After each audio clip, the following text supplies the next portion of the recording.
Maria, Mike, Rusev. No need to fight it out in the ring. If you're looking for a paternity test, give us a call. Hey, what's up, everybody, and welcome to another episode of PTW. That's Poor Taste Wrestling. I am JJ Job Van Dam Travers, and I'm joined tonight, as always, by Mike the Wolverine Purcell and Pat the Hardcore Kid Ross.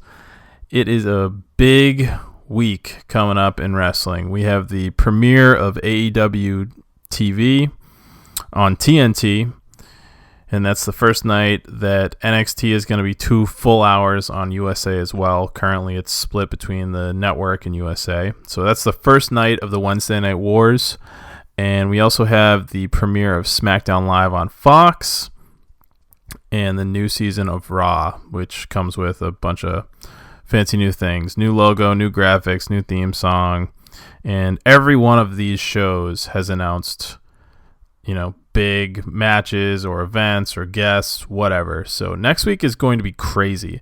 The other thing about it that's pretty insane is when you look at wrestling Monday through Friday, you got Raw on Monday, Impact is moving to Tuesdays, which we'll talk a little bit about, NXT and AEW on Wednesday, SmackDown on Friday, and Women of Wrestling is going to be on the same network as Impact on Saturday. And then there's New Japan, Ring of Honor, and Major League Wrestling. It is goddamn ridiculous. What are they doing to us? Pat, even you might not be able to watch all that. I just listened to you run down all those shows, and I didn't hear 205 Live anywhere. Wow, I can't believe you just skipped right over that. No, it's just a mystery. Like, I watched it this week, and unless I missed something, they didn't even say what's going to happen to 205. It's rumored that it's going to just move to Friday nights along with SmackDown, which I guess makes the most sense, but I just need to know, damn it. Yeah, it seemed like they were going to roll it into NXT. And Oni Lorcan was back with Danny Burch tonight, wrestling in tag team on NXT, and he was on NXT last week. He lost to Lio Rush, so if we're gonna base everything off of what they do with one guy, I think it's safe to say it's going on NXT. Well, he wrestled on 205 Live this week as well, so he's been pulling double duty. So, so Oni Lorcan's not any kind of arbiter as to what's going on with 205 Live. But, yeah, it's the end of an era here this week. I mean, Raw and SmackDown weren't bad, but you could tell it was just kind of like setting up for next week, because next week is huge for... Yeah, they're going to pull out all the stops. And pretty much every single American wrestling company is just putting all their eggs into next week. Which made me think, obviously they're going to be doing some big things for Raw and SmackDown next week. Do you think there's a good chance we're going to get to see The Rock on one of the two shows? I'd say so. Rock loves SmackDown wrestling. is The Rock's show. Yeah, and it is his show, and Fox is a big network that has a lot of money to toss around.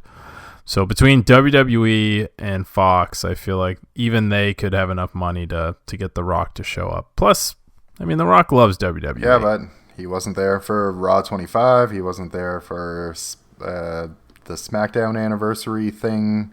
He's not there a lot. I don't know.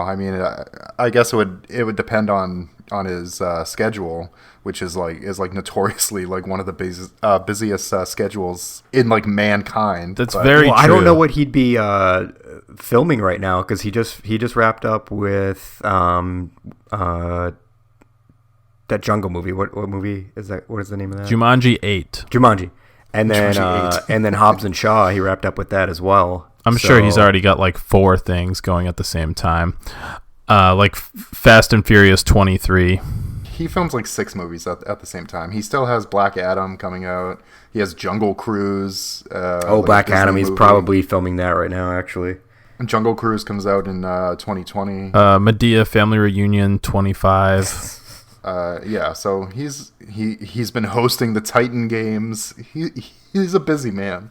And plus, I just feel like, I don't know, is it wrong to say that Fox has a lot more resources, money, and sway than USA would, as far as getting him over there? Oh yeah, definitely. Not to mention just reach. Like, he would reach way more people. We'll see. Either way, I think it's a distinct possibility. But before we dig into all this stuff, Pat, you were right. It's the season finale, so there was some good things, but I'm really upset that we didn't see one thing on either Raw or SmackDown. It really got to me.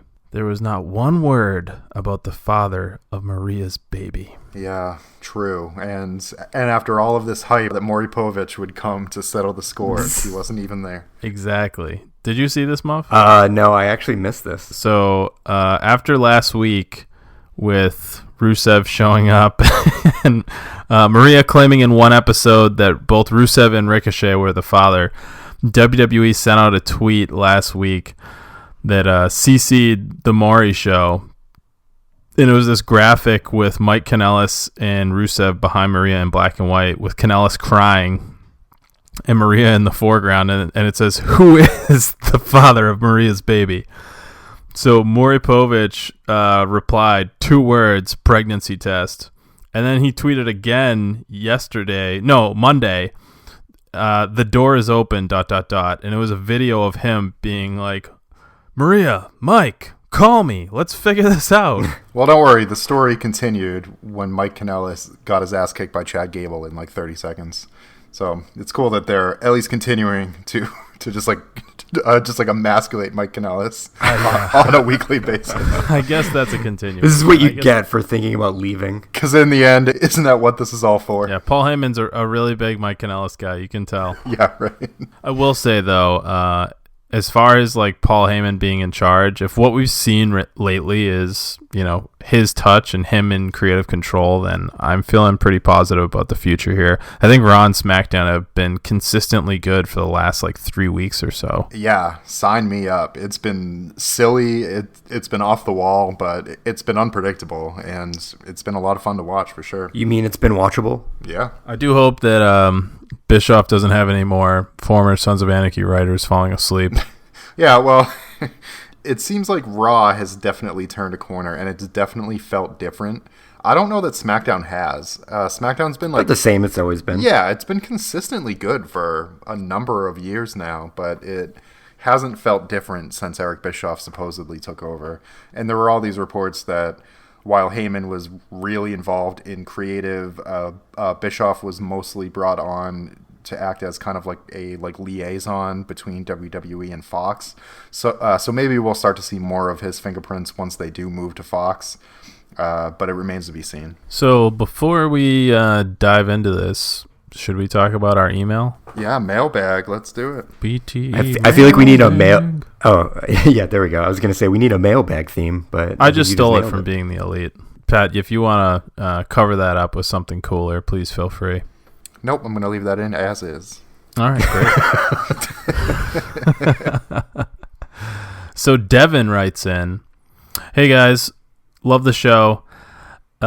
Really excited for AEW's tag team division, but it got me thinking, does AEW have the best tag team division in wrestling, or is it WWE? More specifically, NXT and NXT UK. Thanks." Man, it's hard to say. I might say that AEW has better top teams.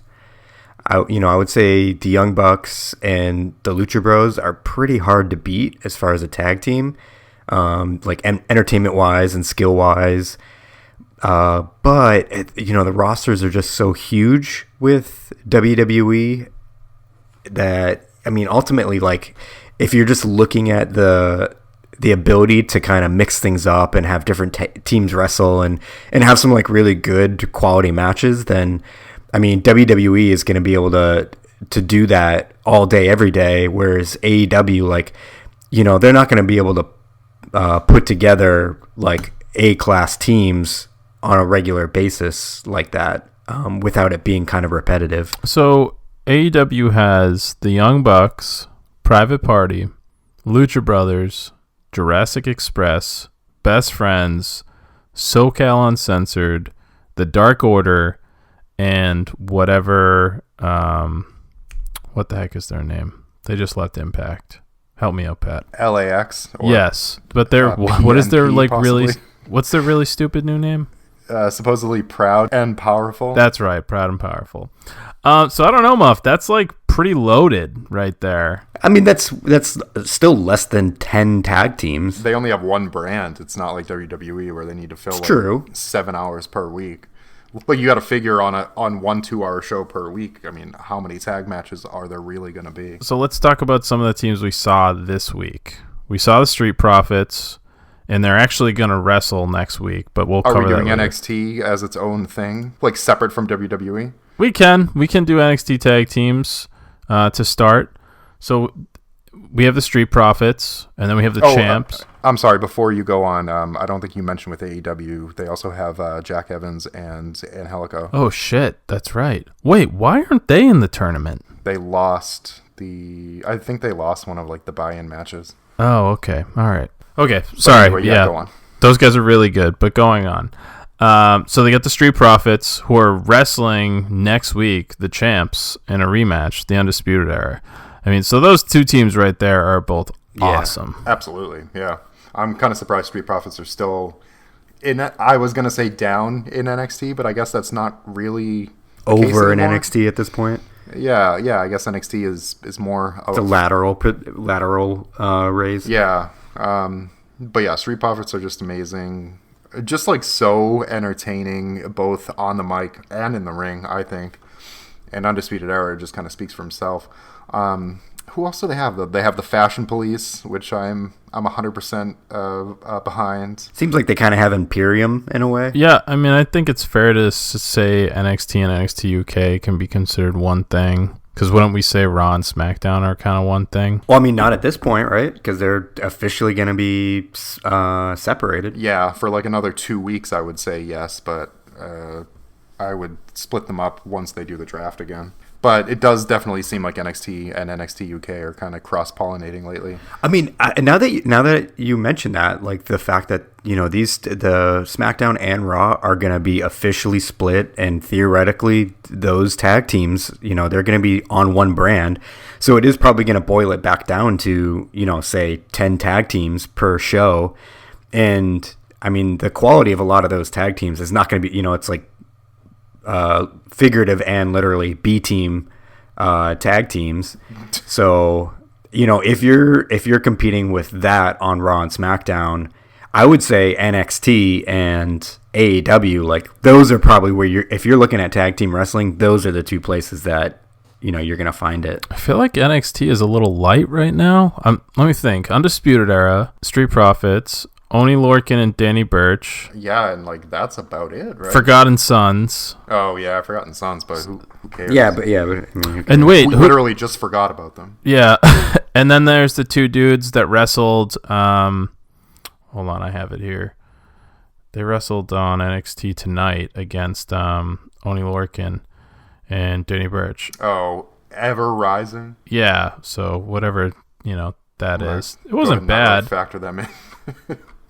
So then NXT UK has Imperium. Morgan Webster and Mark Andrews. Then they also have Mustache Mountain, who's like one of the best tag teams, period. Yep, absolutely. And James Drake and Zach Gibson. The Grizzled Young Vets. Mark Coffey, right? I forget who he was teaming with. Yeah, some other stout dude. Yeah, so NXT UK is actually not bad. yeah, and they'll probably pull a lot of those teams over into regular NXT to kind of fill that up. Yeah, I feel like NXT UK's tag division is actually better than NXT's right now. It is, but I feel like they're both a little light.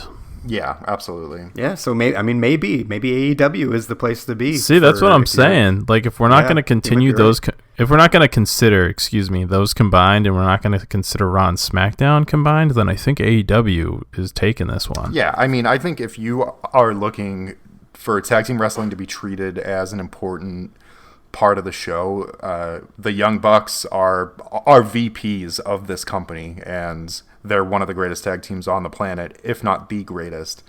So obviously they're gonna put a huge focus onto the tag team division, and I mean we've already seen it from the few shows that AEW's had, and I think it's only going to increase from there once we actually see who's going to be the first ever tag champions and start building feuds for the titles. I think AEW's tag division is going to be untouchable. But just going through WWE's main roster, we have the Usos, who are coming back soon, supposedly, and they're a great team. We have the Viking Raiders, who have been pushed pretty well lately and look like badasses. Heavy Machinery. We have Heavy Machinery, which fill a role. The New Day. Don't forget the New Day. We have the New Day. We have the OC. Revival. We have the Revival. Robert Roode and Dolph Ziggler for some reason. So here's a question. Are we counting the women's division as a part of the tag division? I probably wouldn't, just because it's you can't really have an apples to apples comparison with AEW that way. That's fair.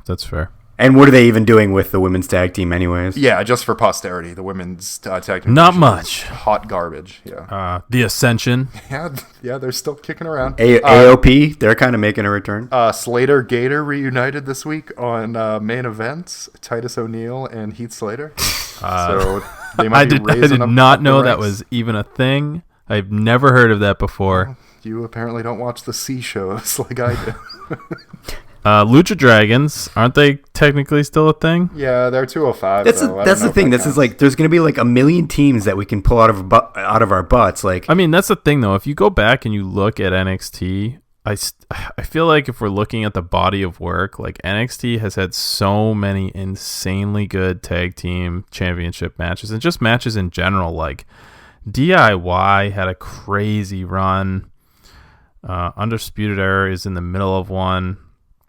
Say what you want about the Ascension, but when they were on top, they were dominant. I wouldn't say their matches were like anything close to what we see now, but they were dominant champions that people really liked. Never cared for him. Yeah, it didn't do it for me, but the fact remains that I mean they had them on top of the division for a while for a reason. The Revival, Authors of Pain, Sanity, they had the titles, right? Sanity in NXT. Yeah.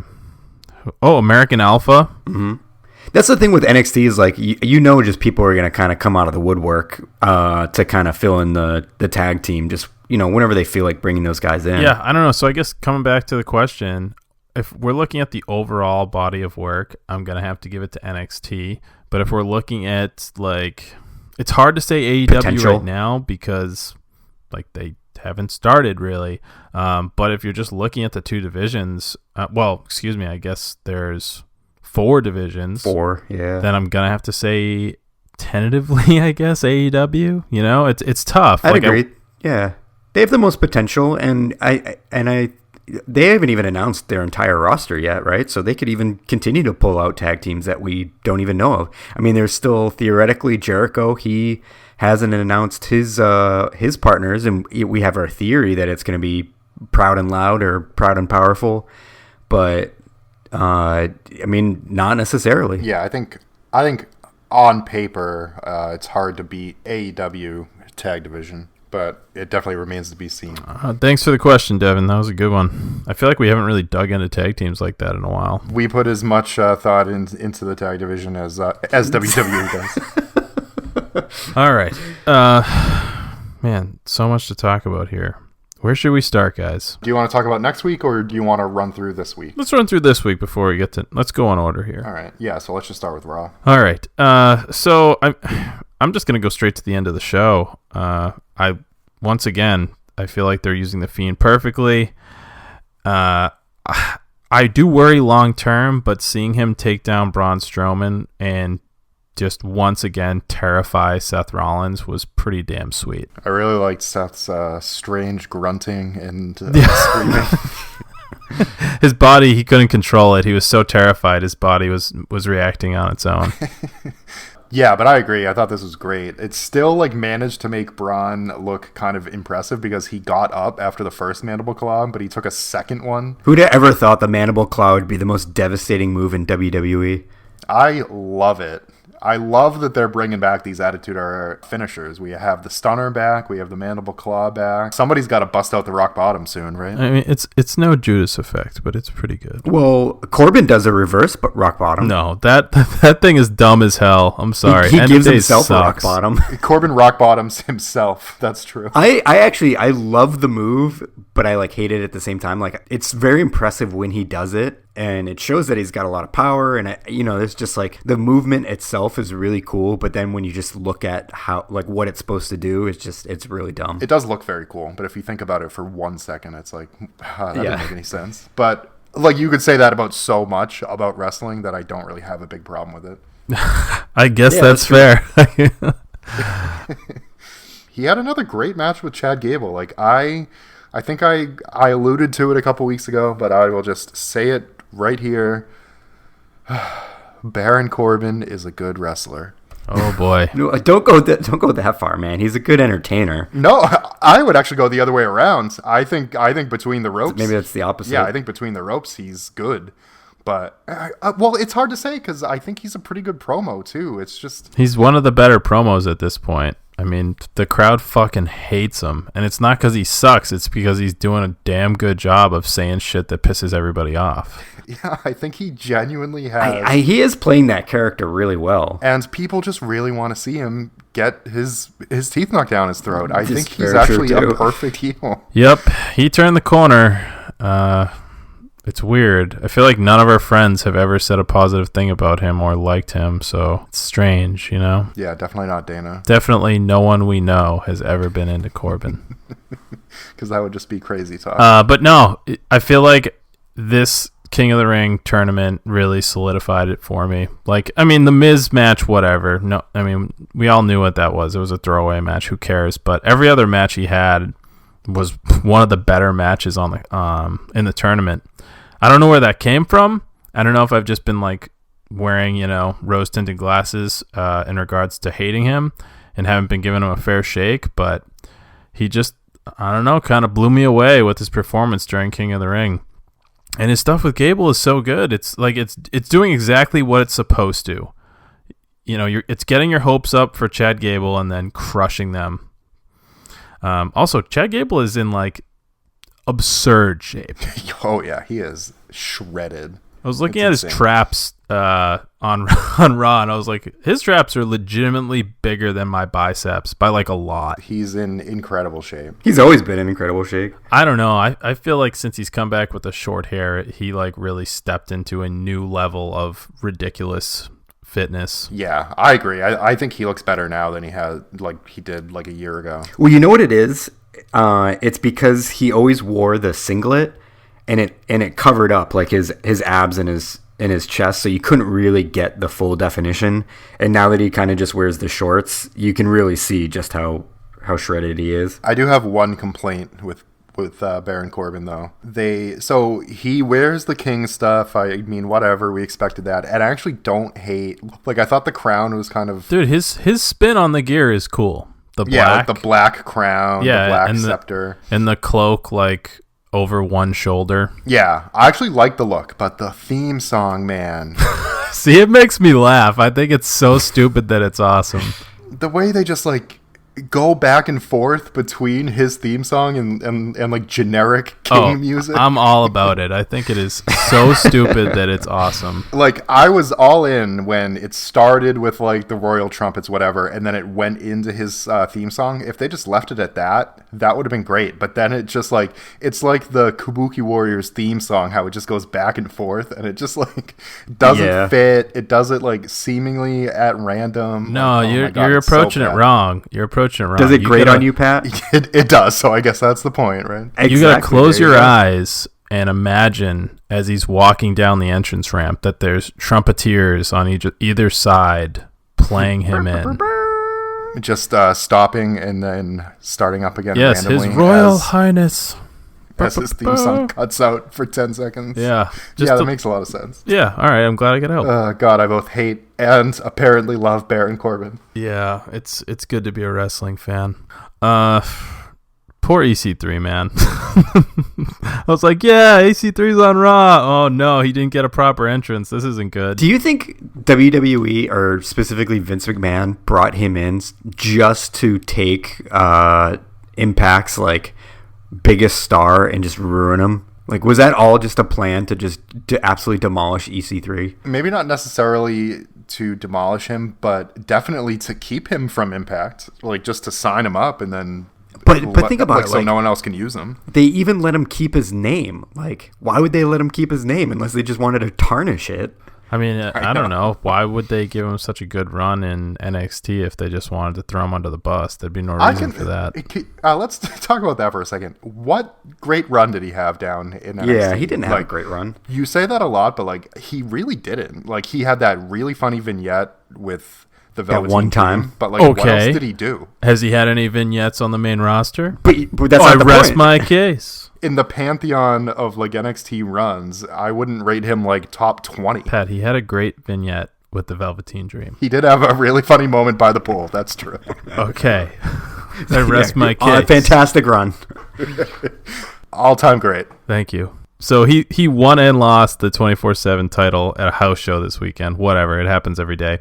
What is interesting to me about this, though, is that Carmella won the 24/7 title on Raw, which I think is cool because I like the idea of the belt moving between the divisions. So I'm curious to see if that lasts and a different woman takes it off Carmella or if it just goes back to R-Truth. Yeah, I thought that was kind of brilliant. It's a really easy way to just increase the longevity of the 24/7 storyline because now we get to see all of the female jobbers that have nothing to do. You mean the Kabuki Warriors? Oh, God. It broke my heart when I saw Asuka running down that ramp. I was like, no. And Kairi Sane fucking looking through her pirate telescope chasing after Carmella. Like, you were called up from NXT for this. We were deprived Kairi Sane versus Io Shirai for this. Asuka's like one of the best wrestlers, period, on the planet. Like, the most dominant NXT champion ever.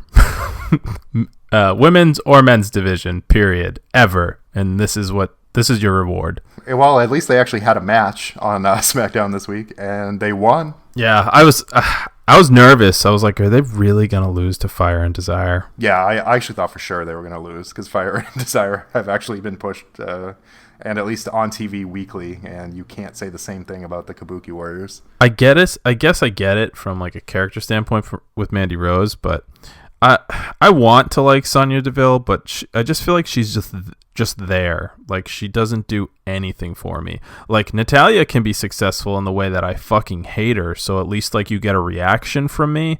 But with Sonya Deville, I'm just like I just don't care at all. I don't know. Sonya, like there's nowhere to go but up with Sonya. Like I would be happy to see her succeed and turn into something. But with Natalya, like if she succeeded, I would probably just get mad. Yeah, but that's something, you know? Like I just feel like with Sonya, I'm not sold on any part of her, but I also just like can't muster any energy to like even get upset if she were to succeed. I'm just like, yeah, you're just there. Mandy is good on the mic. She's a good character. She's a good heel. I really liked her run with that whole thing with Naomi and Jimmy Uso. Like that was really fun. Oh yeah, that was good with the hotel room and shit. So like Mandy can clearly why they stop that? I don't know. Probably because Jimmy got his like third DUI. Oh. That's right. He really got arrested. But no, like she can clearly play a good heel character. So I feel like there's a lot of potential there. But in the ring, she doesn't impress me whatsoever. No, God, no. She's not. I mean, I think Sonya's better in ring than Mandy is. Like, I think they need one another because Mandy's definitely the character. And Sonya's definitely not great, but she's way more proficient than Mandy Rose is. Speaking of SmackDown, are we in agreement that the best part was Shane, his lawyers, and Kevin Owens? His lawyers just, like, silently looking, pointing at, and nodding to a piece of paper. And holding a briefcase. Had me dying. It was like Wayne's World when he looks over the contract. Yeah. Oh, I like what you've done here. Didn't you know that's what lawyers do, Pat? Apparently, when you're the McMahon's lawyer. Yeah, it was really funny. But I'm stoked for this match. It went from this like multi-million-dollar lawsuit to a ladder loser leaves town career match. Yeah, how did Kevin Owens just willingly drop like the $1 million part? Well, that was the thing. In lieu of the biggest lawsuit in legal history, he as long as Shane agreed to the ladder match, then he would throw it out. Legal. I mean, to be history. fair, Shane McMahon was right. Like, he would just keep him in legal hell and bleed him dry. So it probably was smart to go this route. Yay, capitalism. That you can just do that over and over and over again until the other person who won just cannot financially afford it anymore. Yep, totally fair system. Yeah, but this promo segment was delightful, and I'm stoked for the match. I'm glad it's seemingly going to be the end of this, and it doesn't really matter what happens with Shane or Kevin, because they'll just end up on the other show, so whatever, or NXT. But I'm still excited for it. I like the idea that Shane could be fired from WWE despite the fact that he owns like 30% of the company through shares. Like, what does that even mean? Like, like how could he not just get immediately hired back in a different position? No, how could not. he be fired? It's in the paperwork. It's in the contract. Oh, I see. I'm just really looking forward to Kevin Owens doing his best Vince McMahon impression when he says, "You're fired." That's what all this has been building up to. 2 years of KO feuding with the McMahons for this one moment. And I'm with you. I'm actually looking forward to it. I'm sure the match will be like just feature some gross, crazy bumps, some good spots, and hopefully we can put this whole thing to bed. This has been going on since what? Like Mania? Well, I mean, it depends on where you draw the line. Kevin Owens attacked Vince McMahon like 2 years ago, and then he had that Hell in a Cell match with Shane, the one where Sami Zayn saved Kevin Owens, and then they were like aligned for the first time. That was like 2 years ago, I'm pretty sure. Yeah. Then he turned heel, then he turned babyface, then he turned heel again, then he went back to being babyface. So on and off since 2017. That headbutt was awesome. Yeah, that was the best. Was it you that shared the Stone Cold comparison? Oh yeah, so the webcomic Botched Spot, which I'm pretty sure is a weekly webcomic. They had something, because we were talking about this a couple weeks ago, where like they obviously want Kevin Owens to be a Stone Cold parallel, but they book him as like the most cowardly, shitty version of Stone Cold possible. And Botched Spot came out with a comic this week that was like basically the exact same idea, just like if his Attitude Era run was booked in 2019. Let me pull it up here. It just says things like, "I'm just glad to work in the greatest sports entertainment company in the world today, and that's the bottom line, because Stone Cold said so." The stupid smile they drew on his face really sold it for me. You talk about your Psalms, you talk about John 3:16. Well, Austin 3:16 says, "I really appreciate the opportunity to compete in this tournament. Dreams do come true." The look on the guy's face, too. "If you decide to fire me in front of the world, I will damn sure get my lawyer to open up a can of wrongful termination on your sorry ass." Good stuff. I love the Kane one. If you're scared of tears of guys wearing a mask, give me a hell yeah. And he's just crying into his arms. And like Paul Bear and Kane are just like looking at him with pity. Like, don't be too scared, man. Yeah, so moral of this comic, Kevin Owens is definitely the new Stone Cold. Hell yeah. So I think that was pretty much everything from SmackDown I wanted to talk about. Daniel Bryan is like maybe kind of gonna be a face again? Question mark. It seems pretty certain. I mean, he's teaming with Roman Reigns, so He instigated a yes chant. Sort of. He didn't do like the usual taunt where he like points his hands up in the air. Like he asked a question that was obviously going to get a yes, and he was like kind of motioning to the crowd to keep going, but it like wasn't a full-fledged 2014 yes movement kind of thing. I could see this going the other way and him turning on Roman Reigns. It really depends on how they want Daniel Bryan. I mean, he's a phenomenal heel and face. So if Fox really has the say that all these rumors kind of say that they do, supposedly they want Daniel Bryan to be pushed as one of SmackDown's bigger stars. And I think probably the best way to do that. As like, if you want to build somebody to be the face of a brand, they kind of have to be a face. All right, I have got an idea for his next gimmick, and I think it'll be even bigger than the Yes Movement. I think Daniel Bryan, for his next babyface gimmick, should be the Vegan Warrior, and he should actually come out in armor and make it like a vegan-themed armor. What do you think? This is all you, Pat. Have fun. I mean, hell, it can't be any worse than some of the stuff WWE puts out. All right, yes, there we go. Give me a yes. Really? Really? Is that a real answer from you? What, that it's not any worse than some of the stuff WWE comes up with? Yeah. I mean, I don't like it, but I don't like a lot of things WWE does, so yeah. Sorry, I just can't get the image of him like coming down to the ring and like tree bark out of my head. No, oh my god, I didn't even imagine tree bark. That's even better, JJ. If his armor was made out of tree bark? Yeah, but what if they decide to push Daniel Bryan into like a Stone Cold-esque role and they keep him kind of on this like tightrope between face and heel? I don't know. I don't know if it would really work. No, it doesn't make sense for him. Like, why? Like, if you have the momentum like that, why not just go full on babyface? And like, we know so much about him, both as a character and as a person, just through like all the documentaries and Total Bellas and stuff. Like, we know he's like this meek, like kind of like, he says himself he has like no ambitions really.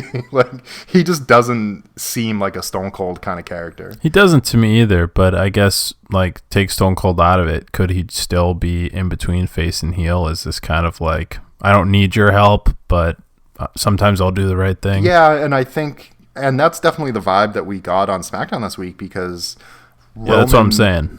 Because Roman tried to help him up, and he like shooed Roman away, like he like slapped his hand away. So it was more of like a fuck these guys, but like I'm not automatically your friend just because we're both good guys kind of thing. So I could see him being more of like a tweener, if that's what you mean by Stone Cold. Yeah, I guess that's how I should have said it. But either way, I mean, I don't think Fox asking for it is even part of it as far as him being at the top of the card. Like, why wouldn't he be there, you know? Yeah, they should be building the show like around him. He's like one of the best wrestlers on the planet. Yeah, there you go. So NXT tonight was pretty good. Second episode, pretty damn good. Rhea Ripley looks like a goddamn killing machine.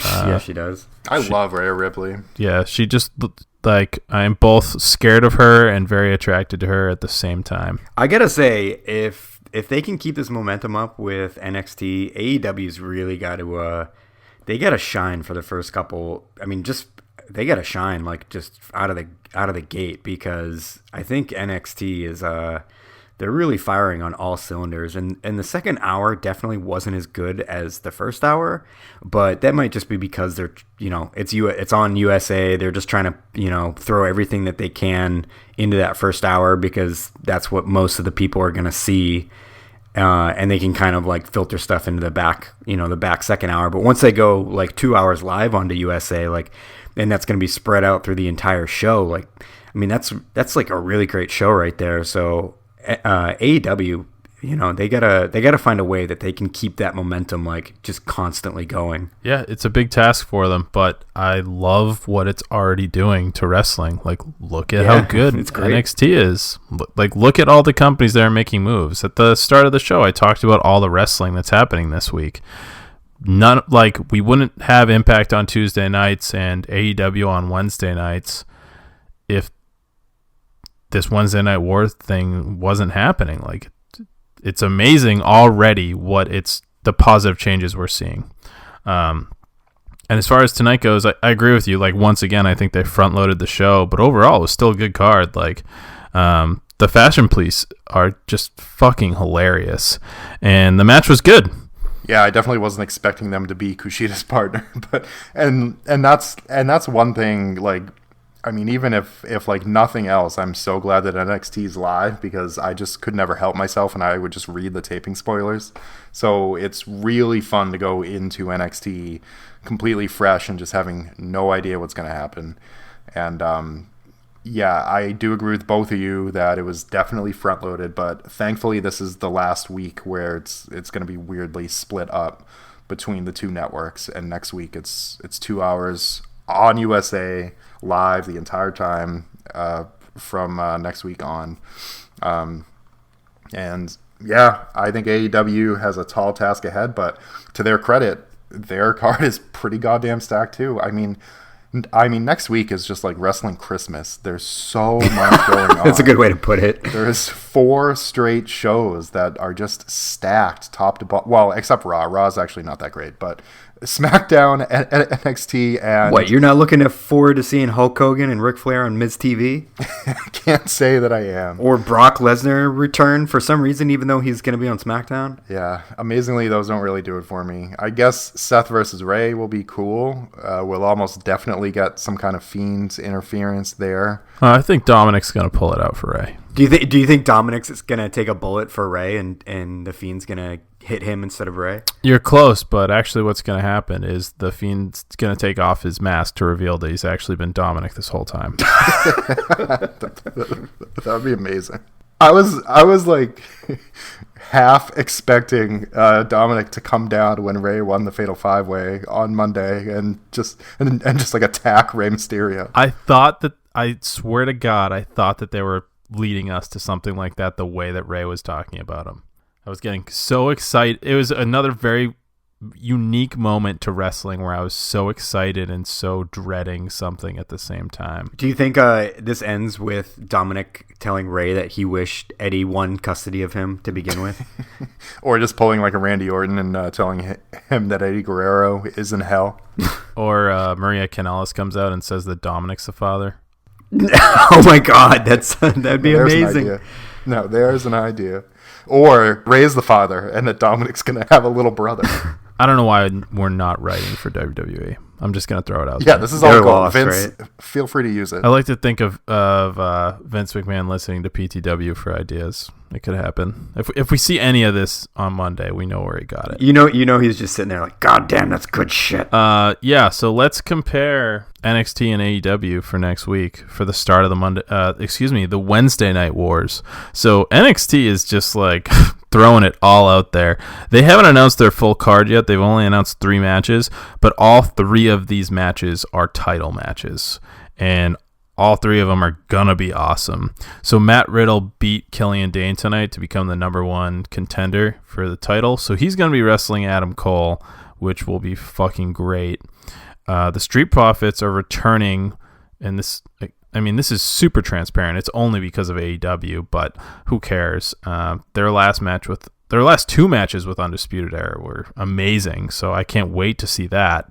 And then we have Shayna Baszler and Candace LeRae. So does it really matter what's on the rest of the card? Like, I feel like all 3 matches are going to be takeover quality. I mean, that's going to cover pretty much the majority of the 2 hours, right? Like, they're going to give time to all 3 of those matches. There might be like one other match that they throw in there. You figure that an average takeover is usually like a little over 2 hours, about 2 hours, and there are usually 5 matches. So yeah, there'll probably be like 2 more matches, assuming all of these matches get time, which they probably will. I don't. You also have to consider the commercial breaks, though. That's true. That's true. And the vignettes and they're going to do the video packages recapping like how we got here. It's too much. I wish they didn't do so many video packages. I know they're great, but it's like just every video package. It's like for every match, and they're all like 6 minutes long. But you got to think about it. This is the first show that's 2 hours on USA. There's going to be a lot of people. It makes sense for the show, yes. Yeah, because there's so many people watching that are going to have no idea, and this is going to be pretty pivotal for them. And Morrow stressed a few times tonight that next week's episode is going to be with limited commercial interruption. So hopefully there's only a couple commercial breaks. I think there's a really good chance that Shayna Baszler loses her title to Candice LeRae on this. I hope so, man. I'm so done with Shayna Baszler. Because, I mean, think about it. So these other 2 matches, there's no way that Undisputed Era are dropping these titles so quickly after just getting them all together. And I mean, Shayna's had that title for so long, and to have a major title change on the first to compete with AEW. Like, it just makes sense to do that. I don't think they need to have a title change, but given the rest of the argument, I would agree that it kind of logically. But yeah, you want to keep it unpredictable and like keep people's eye on, because then it's like, all right, anything can happen. Well, I mean, we saw that last week with Roddy. Exactly. Yeah, so then if we go over to AEW Dynamite, quick fun fact for you. This is the first time wrestling has been on TNT since March of 2001. It's over 18 years. Do you guys remember the final match on TNT airwaves in 2001? Push up those glasses and tell us. It was Sting versus Booker T, right? Oh, close. It was Sting versus Ric Flair. Oh, Ric Flair. Damn it. That was the final match. Sting won via submission with a Scorpion Deathlock. And then after that, Vince McMahon and Shane McMahon buried WCW for 20 minutes in a simulcast. So, the first match in over 18 years on TNT is going to be Cody versus Sammy Guevara. Interesting way to kick it off. Definitely not sold on Sammy there. But, I mean, it's Cody, so of course he's going to get in there.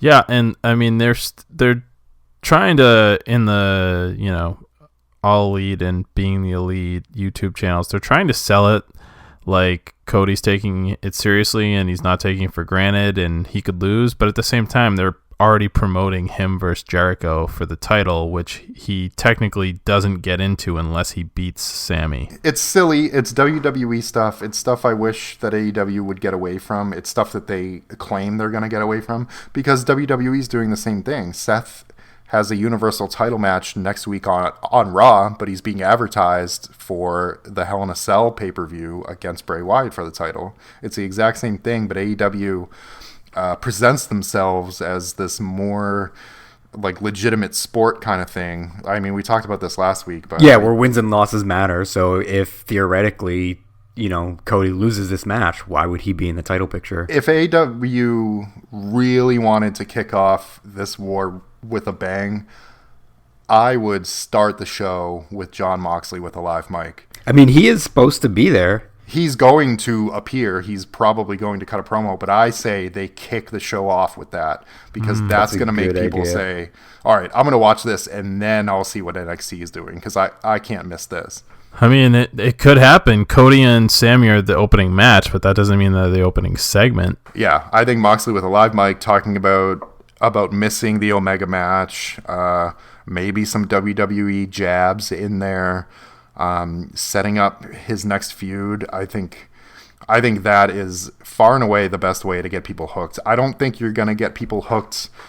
I mean, I love Cody, but I don't think you're going to get newcomers hooked with a guy that almost nobody knows and a WWE mid-carder just having a clean match. I don't think that's the way to kick off this show. It's a really good point. I guess we'll see.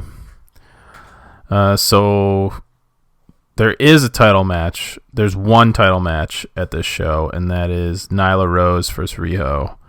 I'm looking forward to this. I think it's going to be really good. I'm going to be amazed if Nyla doesn't win it, though.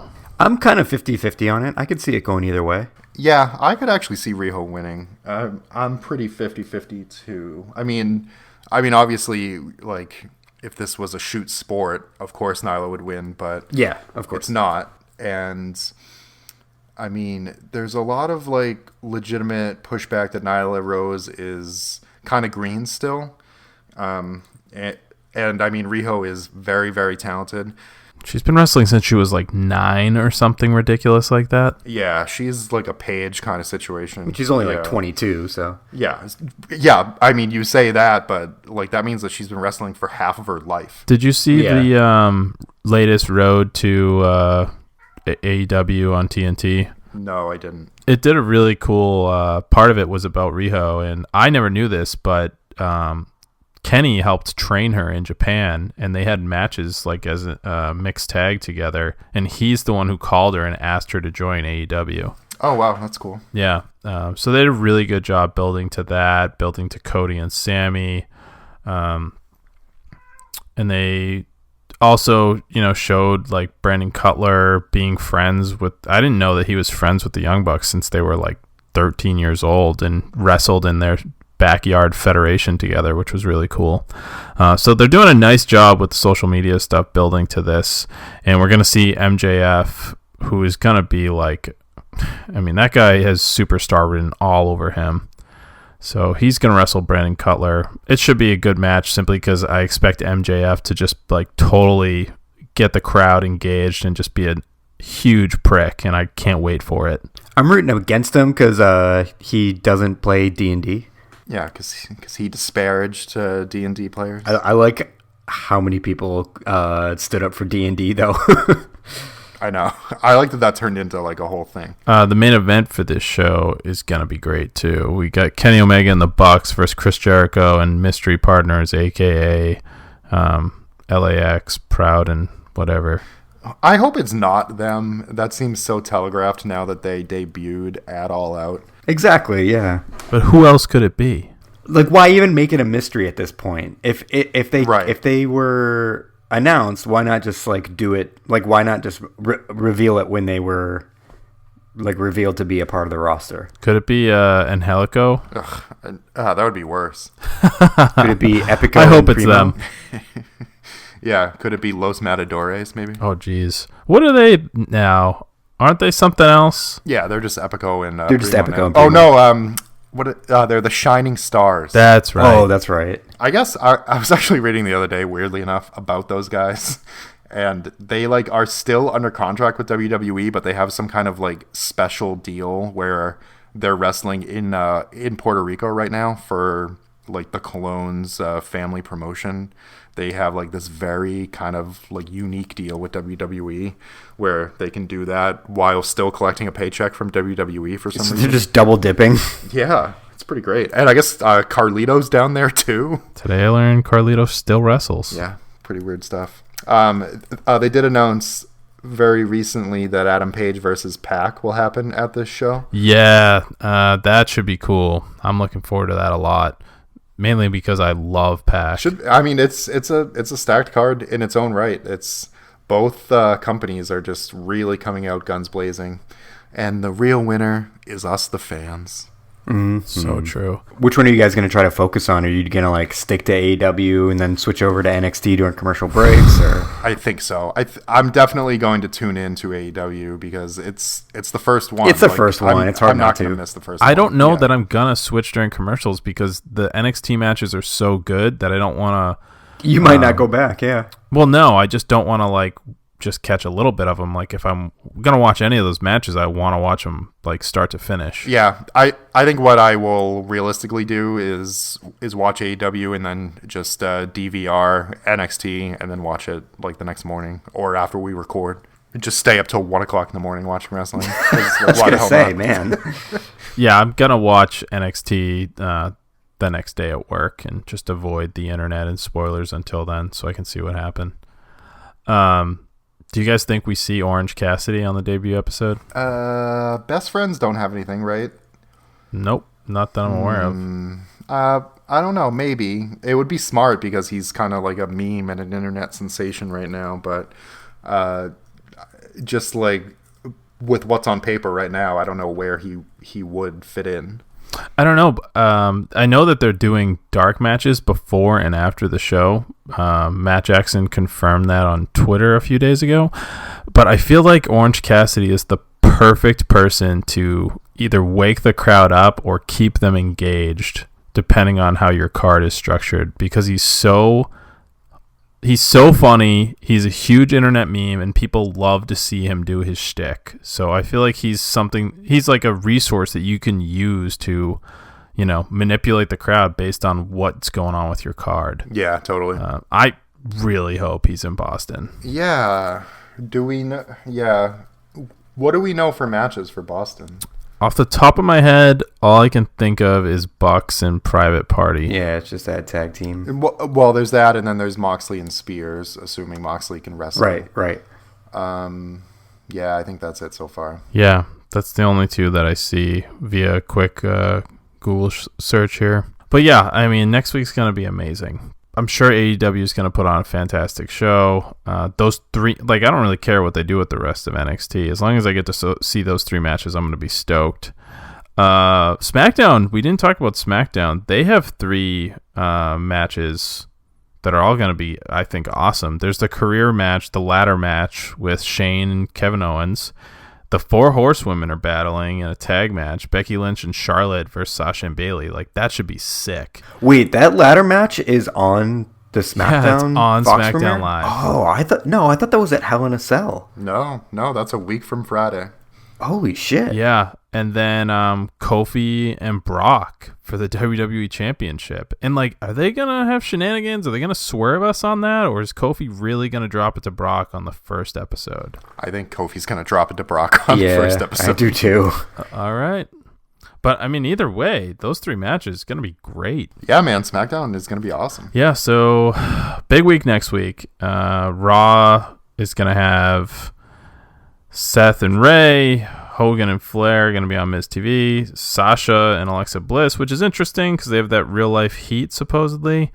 Brock is going to do something, and then as we just talked about, SmackDown is loaded. I think it's unanimous, right, that we're all going to just watch AEW and catch up with NXT the next day. Yeah, definitely. Yeah, probably. I feel like all of our friends are going to be doing that too. I feel like most people are going to be doing that just simply because it's like not necessarily out of loyalty, but like it's the hot new thing. Like you want to see what the big deal is. Oh yeah, I am the furthest thing from a WWE like basher. Like I'm not one of these people that like wants to see it fail. Like I love WWE, but I mean, like I said, it's the first episode. Like it's a whole new thing. It's gonna have like a unique feel, and you can't like recapture that feeling of just going into a brand new show for the first time.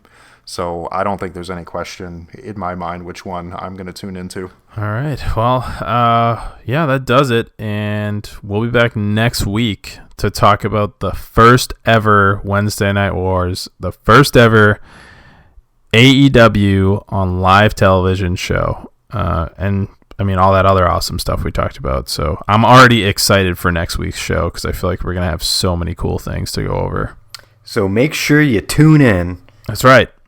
So you can find us every Friday in iTunes, Spotify, Overcast, Stitch. Am I forgetting anything, Pat? Stitcher. Excuse me. Yeah, I mean, anywhere you get your podcast. It doesn't matter where it is. We'll be there. Yeah, you can find us on AIPTcomics.com for a lot more wrestling articles, opinion pieces, reviews, predictions, and in addition to that, there's all sorts of pop culture and nerdy stuff. Most comic reviews anywhere every Wednesday. We have 3 other really good podcasts about movies, Star Wars, and comic books. If you guys want to get on the show like Devin did, please shoot us an email. We'd love to hear from you. You can email us ptw@aiptcomics.com. That's ptw@aiptcomics.com. We'll be live tweeting AEW's first show, and we live tweet most shows as well as throw out new articles and opinion pieces that we've posted. So you can follow us on Twitter @AIPTWrestling. And please share the show with your friends and leave us a 5-star review on iTunes. We really do appreciate it. So thanks for listening, guys. That's going to do it for this episode. I got to go to bed. Appreciate you listening. And as always, I will leave you with wrestling rules, fuck the world, and party hard. Hey, you want to go to war? You want a war? You're going to get one.